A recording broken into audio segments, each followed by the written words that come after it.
Welcome to our channel. Today we how to activate eBay Partner Network for performance-based commissions. Quick tutorial step by step clearly. To activate the eBay Partner Network, begin by visiting the official eBay Partner Network website. Create an eBay account if you don't already have one. Log in to your eBay account. Once logged in, navigate to the eBay Partner Network homepage. Click on the Join Now button to start the registration process. Fill out the required information in the sign-up form. Provide accurate details, including your name, email address, and preferred payment method.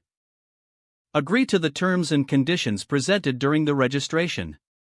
After completing the form, submit your application for review. Wait for confirmation of your application status via email. Once approved, log in to your eBay Partner Network account. Explore the dashboard to familiarize yourself with the available tools and resources.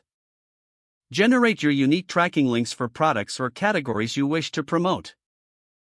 Share your tracking links on your website, blog, or social media channels.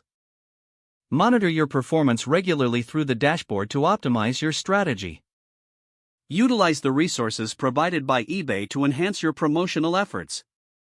Stay updated on any new features or promotional offers through their newsletters. Use the analytics tools to analyze your traffic and commission earnings. Adjust your marketing strategies based on the insights you gather.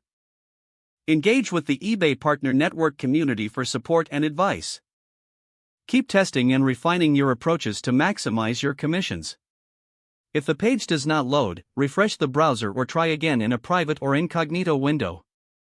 Make sure you are using the correct email address, then retype it carefully to avoid small typos. If your password is not accepted, use the reset option and create a new strong password you can remember. Check your spam folder for verification or security emails, then complete any requested confirmation steps. Enable two-factor authentication if available to improve account security and reduce unauthorized access risk. After signing in, review your profile details so your contact information and settings are accurate and current. If you see an error message, note it down and try again after restarting your device and internet connection. Don't forget to like this video and subscribe to our channel for more step-by-step tech guides.